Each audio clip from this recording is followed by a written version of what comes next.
When the Third Reich fell in May 1945, the world celebrated the end of one of history's darkest chapters.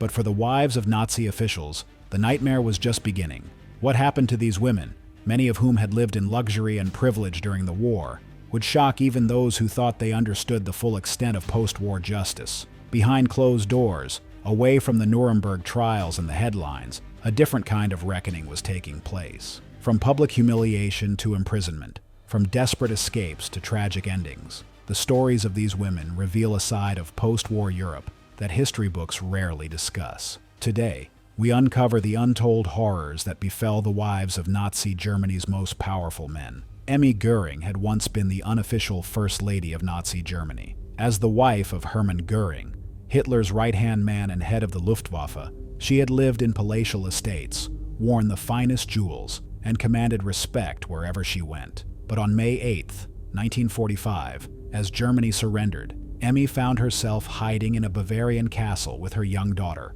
waiting for the inevitable knock on the door. When Allied forces finally arrived, they discovered a woman who seemed to embody everything they had fought against. Emmy had been photographed countless times beside Hitler, had hosted lavish parties for Nazi elite, and had openly supported her husband's role in the regime. The soldiers who arrested her showed no mercy for her tears or pleas about her child. The initial interrogations were brutal. Emmy was questioned for hours about her knowledge of concentration camps, her husband's war crimes, and her own involvement in Nazi activities. She maintained her innocence, claiming she was merely a dutiful wife who knew nothing of politics. But the evidence against her was overwhelming. Photographs, documents, and witness testimonies painted a picture of a woman who had been far from passive. What made Emmy's situation even more desperate was her husband's capture. Hermann Göring had been taken by American forces and would soon face trial at Nuremberg. With her primary protector gone and facing charges of her own, Emmy realized that the life of privilege she had known was not just over. It had become a liability that could cost her everything. But Emmy's story was just the beginning of what would unfold across Germany as Allied forces systematically hunted down the families of Nazi officials. The net was closing, and nowhere was safe for those who had once stood at the pinnacle of Nazi society. Perhaps no story illustrates the desperation of Nazi wives more than that of Magda Goebbels, wife of propaganda minister Joseph Goebbels. Unlike other Nazi wives who would face post-war consequences, Magda made a choice that would forever mark her as one of history's most disturbing figures. As Soviet forces closed in on Berlin in late April 1945, Magda found herself trapped in Hitler's bunker with her husband and their 6 young children. The world above was crumbling, and she knew that capture would mean facing the full weight of Allied justice. Her husband had been one of Hitler's most loyal supporters, orchestrating much of the Nazi propaganda machine that had enabled the Holocaust. Magda had always been fanatically devoted to the Nazi cause. She had been present at rallies, had helped shape the image of the ideal Nazi woman, and had used her position to influence other German women. Now, facing the collapse of everything she believed in, she made a decision that would horrify the world. In the bunker's final days, witnesses later reported hearing Magda speak about her fears of what would happen to her children if they were captured. She spoke of the shame they would face, growing up as the children of one of Nazi Germany's most hated figures. The pressure of knowing that her family name had become synonymous with evil seemed to consume her completely. On May 1st, 1945, one day after Hitler's own death, Magda took the lives of her 6 children before taking her own life alongside her husband. The children, ranging in age from 4 to 12, died in the bunker that had become their tomb. Magda had chosen what she saw as a final act of devotion to the Nazi cause, rather than face the uncertain future that awaited Nazi families. The discovery of the Goebbels family's fate sent shockwaves through the Allied forces who found their bodies. It became clear that some Nazi wives would go to any lengths to avoid facing the consequences of their association with the regime. While some Nazi wives met their fate in bunkers, others attempted desperate escapes that would lead to years of manhunts across post-war Europe. Ilsa Koch, known as the Witch of Buchenwald, was one such figure whose story would become legendary for all the wrong reasons. Ilsa had been married to Karl Otto Koch, the commandant of Buchenwald concentration camp, and had lived directly within the camp complex. Unlike other Nazi wives who claimed ignorance of their husbands' crimes, Ilsa's guilt was undeniable. She had walked among the prisoners, had witnessed the horrors firsthand, and according to survivors, had participated in the camp's brutal regime.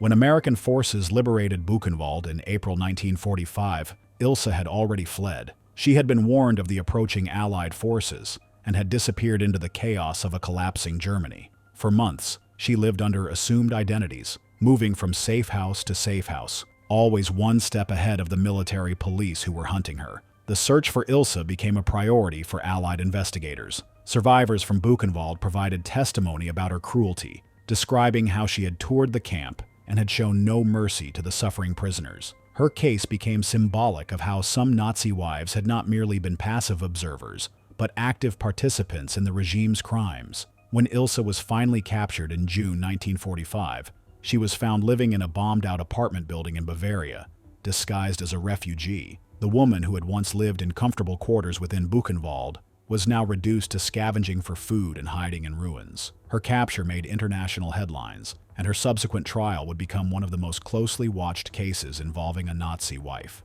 During her interrogation, Ilsa maintained that she had been forced to live at Buchenwald against her will and had no choice but to follow her husband's orders. However, the overwhelming testimony from survivors painted a very different picture of a woman who had embraced her role in the camp's operation.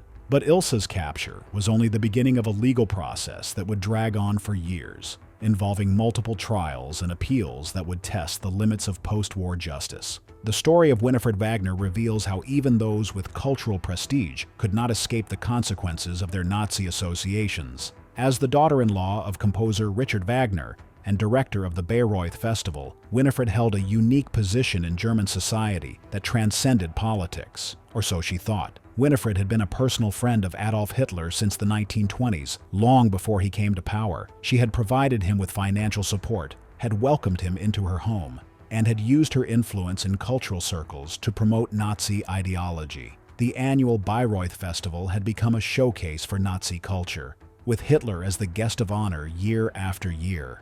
When the war ended, Winifred believed her cultural status would protect her from serious consequences. After all, she argued, she had merely been supporting German culture and tradition, but the Allies saw things differently.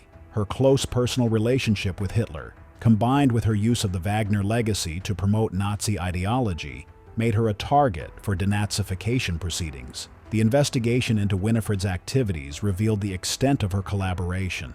Documents showed that she had not only provided financial support to the Nazi Party, but had also used her position to exclude Jewish performers and audiences from Bayreuth. The festival, under her direction, had become a pilgrimage site for Nazi supporters from around the world. In 1947, Winifred faced a denazification tribunal that would determine her fate. The proceedings were particularly humiliating for a woman who had once commanded respect in international cultural circles. Former associates testified about her enthusiastic support for Nazi policies, while survivors provided evidence of how her actions had contributed to the persecution of Jewish artists and musicians. The tribunal's decision was devastating.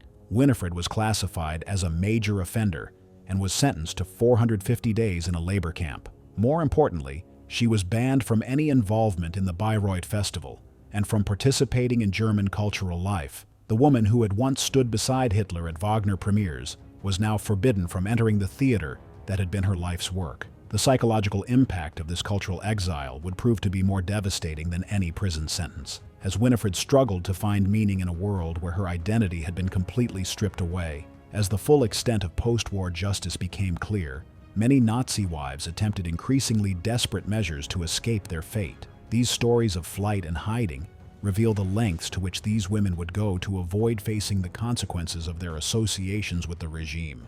Gerta Bormann, wife of Hitler's deputy Martin Bormann, found herself in an impossible situation when her husband disappeared in the final days of the war. As the wife of one of the most powerful men in Nazi Germany, she knew that her family would be targeted by Allied forces. With 10 children to protect, Gerta made the dangerous decision to flee toward the Alps, hoping to reach neutral Switzerland. The journey was harrowing. Traveling at night and hiding during the day, Gerta and her children moved through a Germany in chaos. Former luxury meant nothing now. They slept in barns, begged for food, and lived in constant fear of discovery. Several times, they narrowly avoided Allied patrols that were specifically searching for high-ranking Nazi families. What made Gerta's situation even more desperate was the uncertainty about her husband's fate. Martin Bormann had been with Hitler until the very end, and his body had not been found. This meant that Gerta could not claim widow's status or plead for mercy based on her husband's death.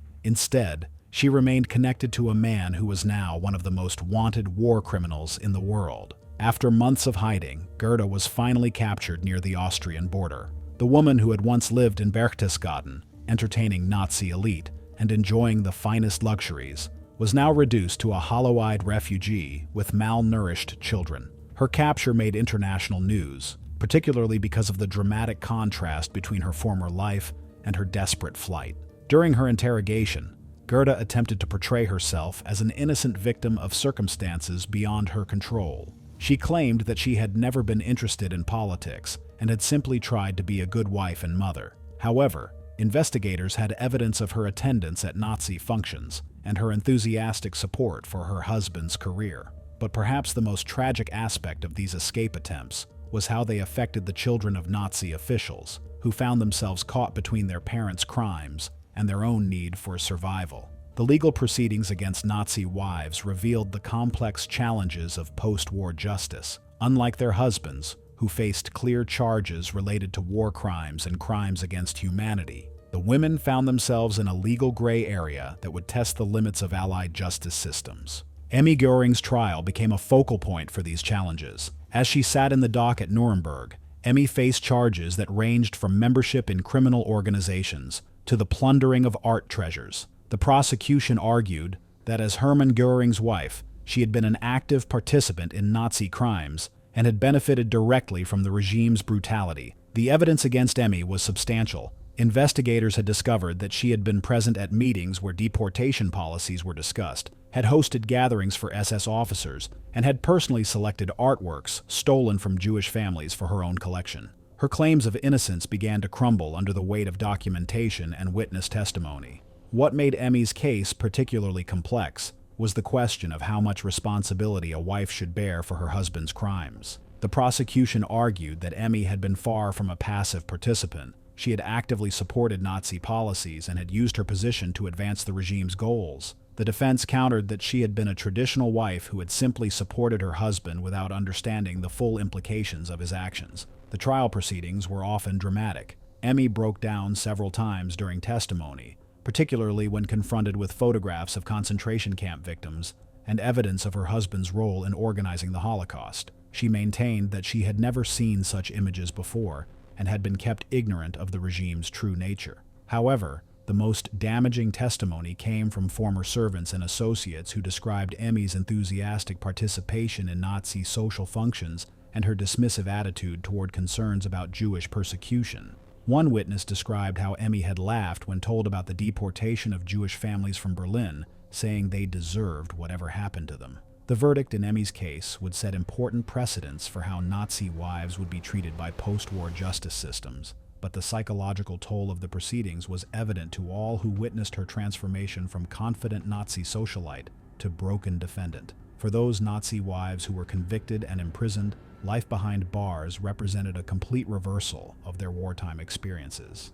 These women, who had once commanded servants and lived in luxury, now found themselves subject to the same harsh conditions as common criminals. Ilsa Koch's imprisonment became legendary for its severity. After her conviction for war crimes, she was sentenced to life imprisonment in a German prison where conditions were deliberately harsh. The woman who had once walked freely through Buchenwald now found herself confined to a small cell with minimal privileges. Prison records reveal the psychological impact of captivity on these women. Ilsa struggled with the complete loss of her former identity and status. Guards reported that she often spoke about her life before the war, seemingly unable to comprehend how she had fallen so far. The contrast between her memories of comfortable living and her current circumstances appeared to drive her toward increasing mental instability. What made imprisonment particularly difficult for Nazi wives was the attitude of other prisoners and guards. Unlike common criminals, these women were viewed as symbols of a hated regime.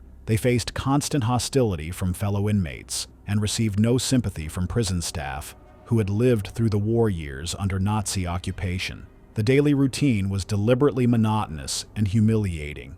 Former society ladies now had to perform manual labor, clean their own cells, and follow strict schedules that left no room for the privileges they had once taken for granted. Many struggled with basic tasks they had never had to perform, having relied on servants throughout their adult lives. Prison correspondence, when it was allowed, reveals the depth of these women's despair. Letters to family members often contained pleas for help and expressions of disbelief at their circumstances. Some maintained their innocence years into their sentences, while others began to show signs of accepting responsibility for their actions. The medical records from various prisons also paint a disturbing picture of decline. Many Nazi wives suffered from depression, anxiety, and other psychological conditions that prison doctors attributed to their inability to cope with their changed circumstances. But for some, the isolation and harsh conditions would prove to be more than they could bear, leading to desperate actions that would mark the final chapter of their stories. The ultimate fate of Nazi wives varied dramatically, but for many, the psychological pressure of their post-war experiences proved insurmountable. The final chapters of their lives reveal the complete destruction of women who had once stood at the pinnacle of Nazi society. Ilsa Koch's end came in 1967, after serving over 20 years in prison. Prison officials found her in her cell one morning, having taken her own life during the night. The woman who had once been known as the Witch of Buchenwald had finally succumbed to the weight of her crimes and the relentless pressure of imprisonment. Her final letters, discovered after her death, revealed a woman who had never truly accepted responsibility for her actions. Even after decades in prison, she continued to maintain that she had been unfairly targeted and that her treatment had been excessive. The disconnect between her perception of herself and the reality of her crimes remained complete until the end. Emmy Göring's fate was somewhat different, but equally tragic. Released from prison in 1948, she found herself completely ostracized from German society. The woman who had once been photographed with world leaders and cultural figures now lived in poverty, unable to find work or acceptance anywhere in post-war Germany. Emmy spent her final years writing memoirs that few publishers would touch, desperately trying to rehabilitate her image and secure some form of legacy for her daughter. She died in 1973, largely forgotten by a world that had moved on from the Nazi era. Her funeral was attended by only a handful of people, a stark contrast to the elaborate social gatherings she had once hosted. The children of Nazi wives often faced their own struggles with their parents' legacy. Many changed their names and moved to distant countries, trying to escape the shadow of their family's crimes. Some spent their entire lives dealing with the psychological impact of learning about their parents' true roles in the Nazi regime. Winifred Wagner's story had a different trajectory. After serving her sentence, she lived in relative obscurity until her death in 1980. However, she never publicly renounced her support for Hitler, maintaining until the end that he had been misunderstood and that the war had been a tragedy of misguided leadership rather than systematic evil. These final reckonings reveal that for most Nazi wives, there was no redemption or peaceful resolution. Their stories serve as a reminder that the consequences of participating in or supporting genocidal regimes extend far beyond the immediate perpetrators and can destroy entire families for generations. The stories of Nazi wives after World War II reveal a side of post-war justice that is often overlooked in traditional historical narratives. These women, who had enjoyed privilege and power during the Nazi era, faced a reckoning that was swift, severe, and often devastating in its completeness. From Emmy Göring's fall from the heights of Nazi society to Ilsa Koch's decades in prison, from desperate escape attempts to tragic final choices, these stories illustrate how thoroughly the Nazi regime's collapse affected not only its direct perpetrators, but also their families and associates. The legal and moral questions raised by their cases continue to resonate today. How much responsibility should family members bear for the crimes of their relatives? What constitutes appropriate justice for those who enabled or benefited from genocidal regimes? These questions remain relevant as the world continues to grapple with the aftermath of atrocities and the pursuit of justice. What emerges from these stories is not sympathy for these women, but rather a sobering reminder of how individuals can become complicit in evil through their choices, their silence, and their pursuit of personal advantage. The Nazi wives paid a heavy price for their association with one of history's most brutal regimes, but that price pales in comparison to the suffering inflicted on millions of innocent victims.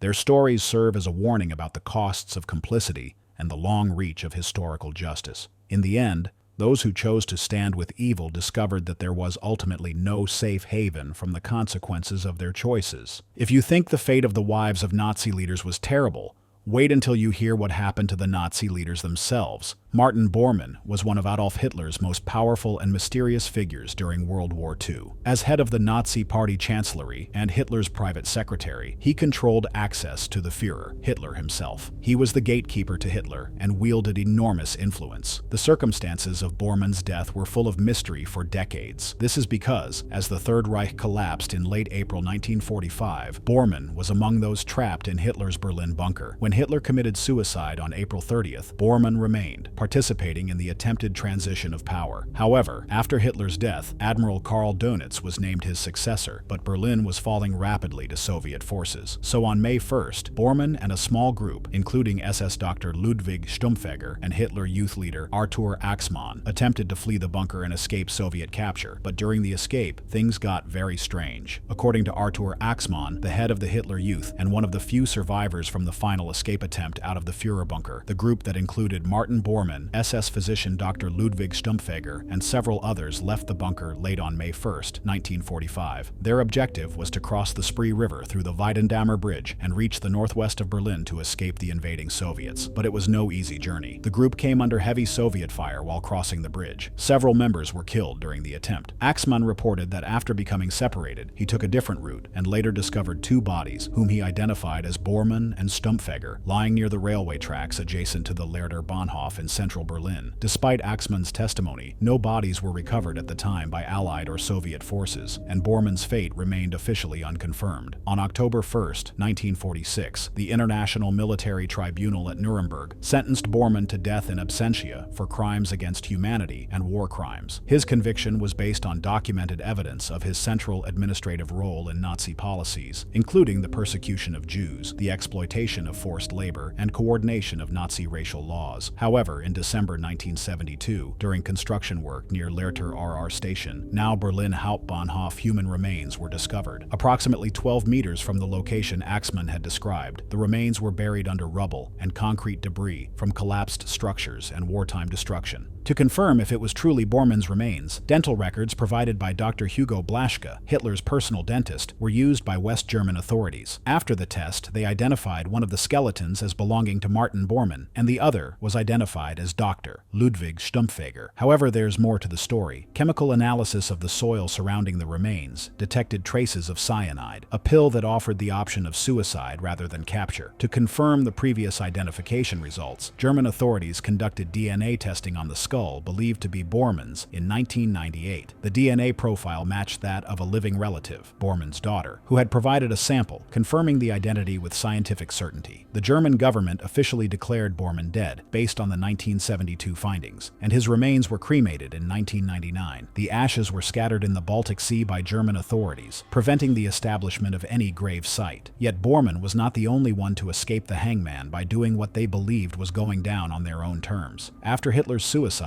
one man saw a window of opportunity, Hermann Göring. Once Hitler's right-hand man, Göring was confident that with the Führer gone, he should be the one to take control. But instead of rising to power, his final days would be full of betrayal, humiliation, and an unexpected death behind bars. Göring was a decorated World War I fighter pilot, early Nazi Party member, and by the height of the Third Reich, arguably the second most powerful man in Nazi Germany. He founded the Gestapo, led the Air Force, and oversaw the four-year plan, making him central to Nazi economic and military policy. His crimes were violent and dark. He signed the order initiating the Holocaust's final solution, coordinated looting across occupied Europe, and ran forced labor programs. He lived in obscene luxury, collecting stolen art and wearing custom uniforms, while millions suffered. By 1945, his reputation was ruined. The Nazi Air Force had failed to protect Germany from Allied bombing raids, and Hitler had grown distant and critical. Still, Göring assumed that once Hitler was incapacitated, leadership would naturally fall to him. On April 23, 1945, while Hitler was trapped in the Berlin bunker, Göring sent a telegram suggesting he take over. However, Hitler saw it as a betrayal. In a rage, he stripped Göring of his titles and ordered ordered his arrest. Just like that, the man who once stood directly beneath Hitler was now branded a traitor. SS guards placed him under house arrest at his mountain estate in Bavaria. But when Hitler died a week later, the Nazi hierarchy fell into chaos. Göring was released and quickly surrendered to American forces on May 6th. Hoping to negotiate leniency, he portrayed himself as a rational statesman who had tried to end the war. What followed was Göring's final performance in the Nuremberg trials. He was arrogant, sharp, and often smug, answering charges of war crimes and crimes against humanity as if he were still giving orders. Despite his courtroom theatrics, the evidence was overwhelming. He was found guilty and sentenced to hang. But Göring had one last trick. On the night of October 15,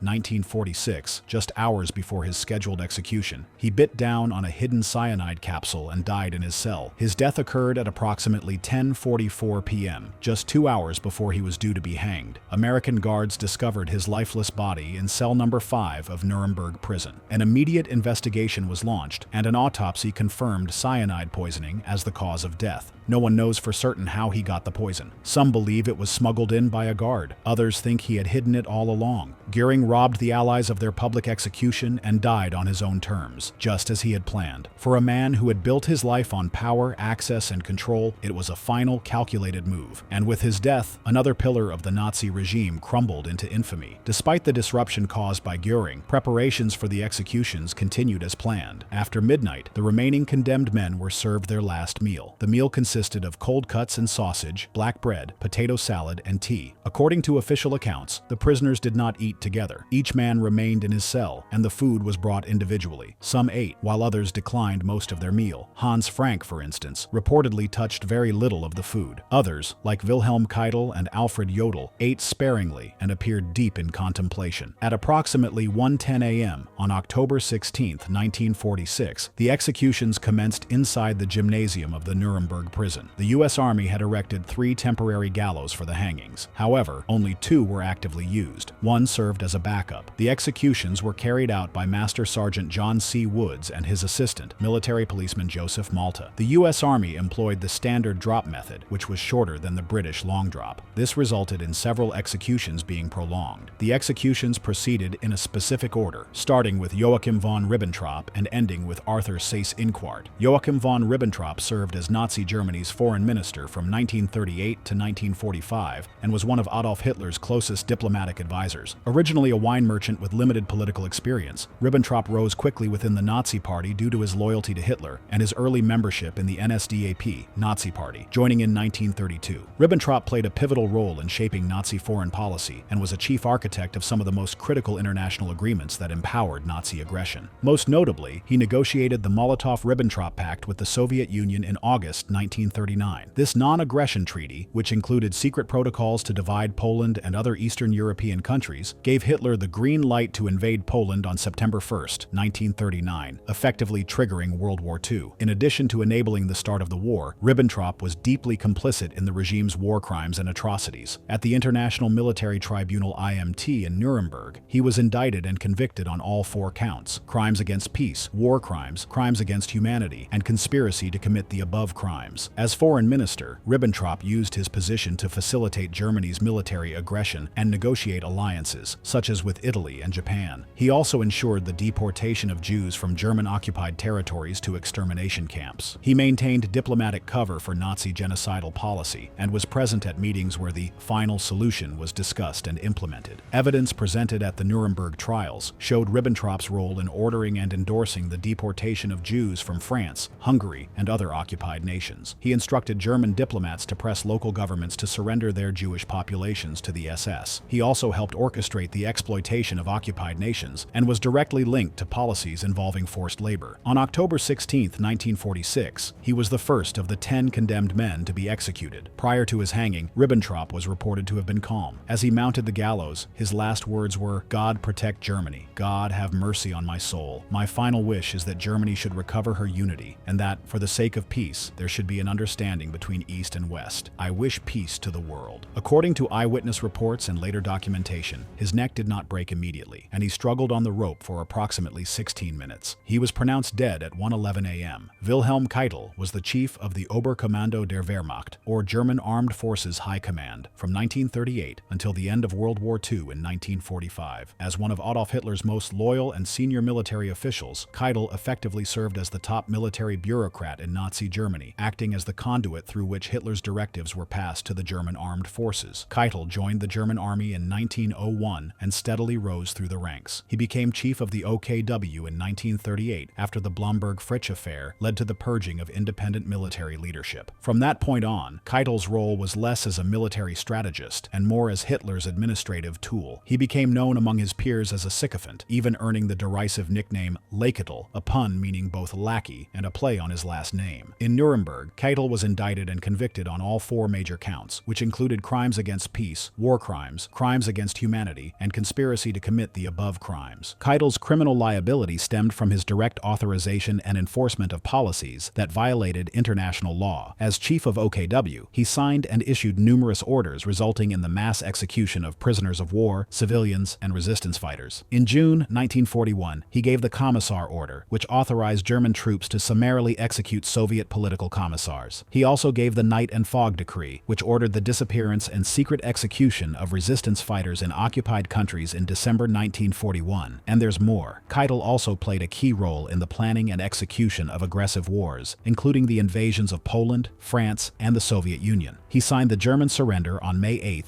1945 in Berlin. On October 16, 1946, Keitel was the second man executed by hanging in the gymnasium of Nuremberg prison. According to witnesses, Keitel attempted to maintain a soldierly bearing and requested to be shot as a military man, a request that was denied. As he stood on the gallows, his final words were, "I call on God Almighty to have mercy on the German people. More than 2 million German soldiers went to their deaths for the fatherland before me. I now follow my sons, all for Germany." Keitel was declared dead at 1:44 a.m. after struggling on the rope for approximately 24 minutes, making his time on the rope the longest among the condemned. The third man led to the gallows that cold October morning was Ernst Kaltenbrunner. He was one of the highest-ranking SS officers ever tried. Kaltenbrunner served as chief of the Reich Main Security Office, which put him in charge of the Gestapo, SD, and the concentration camp system after Reinhard Heydrich's assassination in 1942. Simply put, Kaltenbrunner had direct oversight over the machinery of death, mass arrests, torture chambers, and death camps like Mauthausen and Auschwitz. He knew all about them, and he gave the green light for every one of them to occur. At the Nuremberg trials, he was found guilty of war crimes and crimes against humanity, especially his role in the final solution, the systematic extermination of Jews. He tried to claim he didn't have direct control, but mountains of documents said otherwise. On October 16, 1946, at 1:39 a.m., Kaltenbrunner was hanged. Witnesses said he walked to the gallows without resistance. But when asked for any last words, he delivered a defiant message. "I have loved my German people and my fatherland with a warm heart. I have done my duty by the laws of my people, and I am sorry my people were led this time by men who were not soldiers, and that crimes were committed of which I had no knowledge. Germany, good luck." Despite the rope being dropped from a calculated height, Kaltenbrunner did not die instantly. Like many of the condemned that day, he slowly suffocated for around 11 to 13 minutes before finally being pronounced dead at approximately 1:52 a.m. Alfred Rosenberg was the 4th man to hang that night. Rosenberg was known as Nazi Germany's chief ideologue. He wasn't a general or a commander. He was the man behind the beliefs. Rosenberg wrote The Myth of the 20th Century, a book filled with dangerous racist theories. Hitler liked it so much, Rosenberg became one of the main architects of Nazi ideology, pushing anti-Semitism, Aryan supremacy, and hatred for Jews and Slavs into the heart of Nazi thinking. He also held a powerful position during the war. He was the minister for the occupied Eastern Territories. From that desk, he oversaw the looting of cultural treasures, the enslavement of civilians, and the deportation and murder of Jews, especially in places like Ukraine and the Baltic states. At the Nuremberg trials, he was convicted of crimes against humanity, war crimes, and conspiracy. Though not directly in the killing fields, his ideas and orders made those horrors possible. In the early hours of October 16, 1946, at exactly 1:45 a.m., Rosenberg was led to the gallows. He looked stiff and quiet. When the hangman asked if he had any last words, he simply said, "No." Then the trapdoor opened. Like the others, he didn't die instantly. Rosenberg's neck didn't break cleanly, and he suffered for approximately 10 to 13 minutes before dying from slow strangulation. The 5th man brought to the gallows was Hans Frank, known as the Butcher of Poland. Once Hitler's personal lawyer, Frank rose to power after the invasion of Poland. He was appointed Governor General of occupied Poland, making him the highest Nazi authority there. Under his rule, Poland became a nightmare of terror, home to the largest Jewish ghettos, forced labor camps, and most of the extermination camps, including Auschwitz and Treblinka. Frank oversaw the enslavement, starvation, and murder of millions, especially Jews and Poles. After the war, he claimed to have found religion in prison, carrying a Bible and expressing remorse. But that didn't change the fact that he helped organize one of the deadliest regions in Nazi-occupied Europe. At the Nuremberg trials, he was found guilty of war crimes and crimes against humanity. Unlike others, Frank admitted guilt and repented, though many believed it was too little, too late. On October 16, 1946, at 1:55 a.m., Frank was led to the gallows. He walked quietly, carrying a small Bible, and his last words were, "I am thankful for the kind treatment during my captivity, and I ask God to accept me with mercy." The trapdoor opened, and just like the others, Hans Frank did not die instantly. His execution took approximately 13 minutes. His neck didn't break right away, and he slowly choked to death and was reported dead at 2:08 a.m. The sixth man to walk to the gallows was Wilhelm Frick, a name not everyone remembers today, but he helped shape Nazi Germany from the inside out. Frick was one of Hitler's earliest political allies, joining the Nazi Party when it was still small. After the Nazis seized power, Frick became the Minister of the Interior, and later the Reich Protector of Bohemia and Moravia, which meant he had real power over people's lives. His job was to turn democracy into a dictatorship. Frick wrote and pushed through many of the Nazi laws that destroyed civil rights, especially the Nuremberg laws, which stripped Jews of their citizenship and basic protections. He also helped build the legal framework for the Gestapo, concentration camps, and forced sterilizations of people considered unfit by Nazi standards. At Nuremberg, he was found guilty of crimes against peace, war crimes, and crimes against humanity. While he wasn't a battlefield general, he gave the Nazis the laws to carry out their terror legally. That's what made him dangerous. Frick was hanged on October 16, 1946, the sixth man that night. He was described as stiff and emotionless as he climbed the gallows. When asked for final words, he said, "Long live eternal Germany." Reports say he took about 10 to 12 minutes to die. The seventh man to be hanged was Julius Streicher, one of the most hated figures in the courtroom, and not because he commanded troops or ran death camps. Streicher was a propaganda monster. He founded and ran Der Stürmer, a weekly newspaper filled with extreme anti-Semitic hate, false stories, and grotesque cartoons portraying Jews as evil. His writing poisoned millions of minds and helped justify the Holocaust, even if he never physically killed anyone himself. He was a fanatic, loud, vulgar, and obsessed with blaming Jews for everything. Even the other Nazis often distanced themselves from him, but Hitler liked Streicher's fire and gave him power to spread hate unchecked. At the Nuremberg trials, Streicher was found guilty of crimes against humanity for inciting genocide. His newspaper had called for the extermination of the Jews long before the killing began, and even in court, he remained defiant and delusional. When it was his turn on October 16, 1946, at 2:12 a.m., Streicher's final moments were chaotic. As he climbed the gallows, he hailed Hitler before suddenly saying, "Adele, my dear wife." Then, just before the hood went over his head, he yelled, "The Bolsheviks will hang you one day." And as the trapdoor opened, he reportedly screamed, "Purim Fest 1946, a strange reference to the Jewish holiday of Purim, which he twisted into a conspiracy theory, still trying to blame the Jews, even in death. Unlike others, Streicher's execution was especially brutal. Witnesses said he twisted and kicked violently for over 15 minutes. He was strangled to death slowly, gasping and jerking. Next to be executed was Fritz Sauckel, the man behind one of the largest forced labor programs in human history. Sauckel was Hitler's chief of labor deployment, appointed in 1942. His job was to supply the Nazi war machine with workers, and he did it with horrifying efficiency. Over 5 million people, mostly from Eastern Europe, were kidnapped from their homes and forced into labor in German factories, farms, and war zones. Many were teenagers. Many died from starvation, beatings, disease, or overwork. In his own words, he had a fanatical will to serve the Führer. He showed no remorse, claiming he had only followed orders and acted in Germany's interest. At the Nuremberg trials, Sauckel was found guilty of war crimes and crimes against humanity. The evidence showed that millions of workers were treated like cattle, moved in trainloads, often shackled, beaten, and worked to death. On October 16,